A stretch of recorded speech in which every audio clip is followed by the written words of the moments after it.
We're exploring 3 books in the Bible known as the wisdom literature: Proverbs, Ecclesiastes, and Job. And they're all asking the question, what does it mean to live well in this world? So we've looked at Proverbs, who you could think of as a bright young teacher. She's all about pursuing wisdom, an attribute of God that's woven into reality. And she's optimistic that if you use wisdom, you will build a successful life. But then we come to Ecclesiastes, who's more like this sharp, middle-aged critic. And he says, "You think using wisdom will bring you success. You'd better think again, because life here under the sun is meaningless." And that's a phrase he uses a lot in this book. But to understand this book, we have to realize first that we're hearing 2 voices. So first there's the teacher, and we've been calling him the critic. He's the main voice in the book. But he is introduced to us by another figure, the author. And he's the one who's collected the critic's words, and then at the end of the book summarizes everything and gets the final word. So why does the author want us to hear from the critic? Well, he wants to turn your view of the world upside down, and he's going to let the critic explore 3 really disturbing things about the world. And we should warn you, these are pretty intense. Yeah, so the first is the march of time, or as the critic says, Generations come and generations go, but the earth, it's been here long before us and will be long after. No one remembers people from long ago, and all the people yet to come, they too will be forgotten by those who come after them. So, on a cosmic scale, you and I, we are just a blip. Stars are born, and then they die and form planets which orbit new stars, and those planets, they change over time and eventually burn up. And amidst this cosmic backdrop, my entire existence is like a blink in time. Which leads to the critic's second disturbing observation, that we are all going to die. Humans face the same fate as the animals: death. All people, the righteous and the wicked, the good and the bad, those who offer sacrifices to God and those who do not, they all share the same destiny. All this activity and madness, then we all join the dead.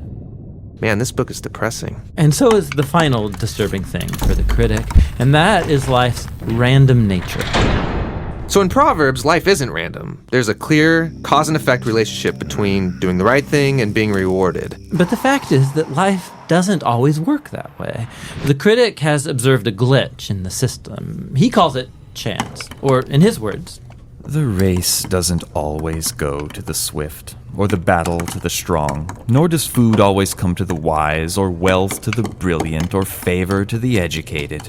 Time and chance happen to them all. So his point is that you can't really control anything in life. It's just way too unpredictable. So if I want to master life, Then you're setting yourself up for a fall. Now, throughout the book, the critic uses a metaphor to tie together all of these disturbing ideas. Nearly 40 times he says that everything in life is hevel. It's a Hebrew word that means smoke or vapor. Like smoke, life is beautiful and mysterious. it takes one shape, and before you know it, it takes a new shape. And smoke looks solid, but try and grab it, it'll slip right through your fingers. And when you're stuck in the thick of it, like fog, it's impossible to see clearly. Now, our modern translations have lost the metaphor, and they usually translate hevel as meaningless. But if you read closely, the critic isn't saying that life has no meaning, but rather that its meaning is never clear. Like smoke, life is confusing, it's disorienting and uncontrollable. So what are we supposed to do with all of it? Well, surprisingly, the critic first of all acknowledges the perspective of Proverbs. He says it's a really good idea to learn wisdom and to live in the fear of the Lord. Really? I mean, he just said that doesn't guarantee success. But he knows it's the right thing to do.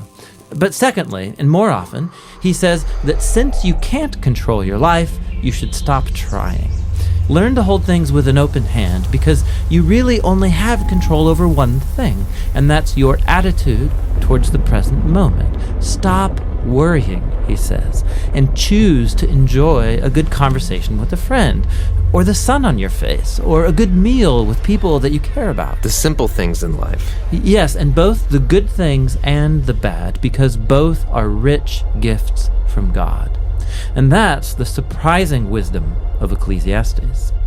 Listening to the critic is painful and can lead you into some dark places. And that's why the author speaks up at the end of the book. He doesn't want you to lose hope. He wants to make you humble into someone who trusts that life has meaning even when you can't make sense of it, that one day God will clear the hevel and bring his justice on all that we've done.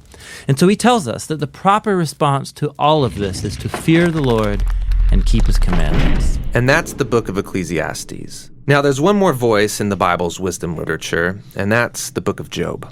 And he will bring us the final, much-needed perspective on our journey into wisdom.